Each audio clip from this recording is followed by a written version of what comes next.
This is why a good engineer cannot accept no for an answer when they say that prevention's not possible. We won't permit it. We won't let you do it. We won't run a study where prevention is allowed. So here's how some engineers think. He's proud. They say his ego won't allow it.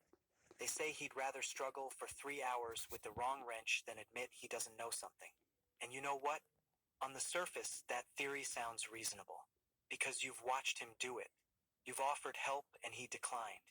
You've watched him take apart something he'd never fixed before with the calm certainty of someone who has no business being calm. And when it finally worked, he didn't even celebrate. He just moved on to the next broken thing. So yeah, you called it ego. But you were looking at the right man and asking the wrong question. Because here's what nobody tells you about men who fix things and never ask for help. It isn't ego. It was never ego. And the difference between those two explanations is the difference between misreading a man for the rest of your life and finally understanding something that has been right in front of you. The first myth is the obvious one. He doesn't ask for help because he thinks he's better than everyone else. That's the story most people land on. And it makes sense from the outside.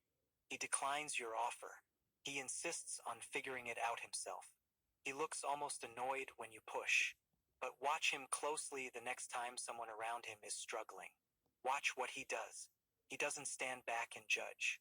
He leans in. He offers what he knows. He stays until it's done. This is not the behavior of a man who believes he is superior. This is the behavior of a man who believes the only thing he has to offer is the thing he can do. He doesn't think he's better. He thinks he has to be useful. Those are not the same thing. They just look identical from far away. The second myth is more personal. And this is the one that actually gets inside him. The myth is this, that somewhere, in some unspoken way, he believes asking for help is weakness. And here's where it gets complicated. Because he does believe that, but not for the reason people assume. It's not that he looks down on people who ask for help. He doesn't. He'll help anyone who asks. He'll drop what he's doing. But for himself, the calculation is different. Because somewhere along the line, he was taught not with words, but with consequences, that the version of him that needed something was a burden. And a man who has been made to feel like a burden does not ask twice. He stops asking at all. The third myth is the one closest to shame. And this is the one that nobody says out loud, but everybody thinks. That he's too proud to admit he doesn't know something. That underneath the self-reliance is fragility. A man so afraid of looking incompetent that he'd rather suffer in silence. But here's what's actually happening. When a man who fixes things is faced with something he cannot immediately solve, he doesn't feel embarrassed. He feels responsible. There is a difference. Embarrassment is about what other people see. Responsibility is about what he believes is his to carry. He's not protecting his image. He's honoring a role he signed up for, often before he was old enough to understand what he was signing. Psychologist Julian Rotter developed something in the early 60s he called locus of control. The internal version, the one these men have in extremely high doses, is the deep operating belief that outcomes are determined by your actions. Not luck, not other people. You. On the healthy end, that belief builds extraordinary competence. On the stressed end, it means asking someone else to handle something feels like an abdication, like failing at the one thing you're supposed to do. It's not arrogance. It's a nervous system that has been wired to believe. If it breaks, I fix it. If I don't fix it, I have failed. And failure is not an option that was ever presented to me as acceptable. If what I've just described sounds familiar, if you've been called stubborn for it, or selfish, or difficult, comment 1. If you think there's more to it than that, comment 0. I read every single one. So where did the myth come from? Why do people keep calling it ego when it's something else entirely? Because ego is visible. Ego makes noise. Ego needs an audience. And these men do not perform. They just work. And when people don't understand the behavior, when the motive isn't legible, they reach for the most available explanation. And the most available explanation for a man who refuses help is that he thinks he doesn't need it. But the truth is usually this. He learned very young that needing things had a cost. Maybe the cost was a parent who was overwhelmed and couldn't meet the need.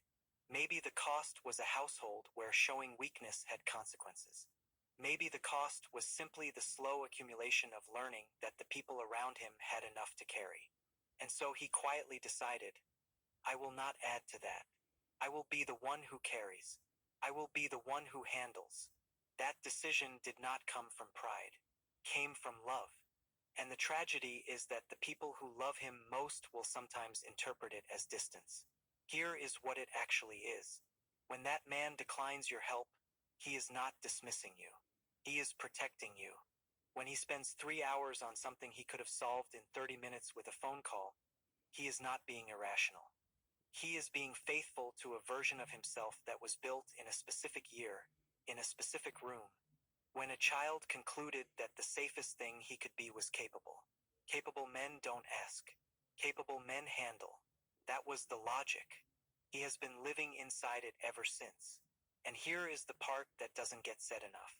There is a real cost to this, not to anyone around him, to him, because a man who never asks carries everything. And everything is heavy. The work is never done. The list is never finished. Well, they're right. The work is never done. People say no about prevention, or tell me, no, prevention is not possible when you have 2020.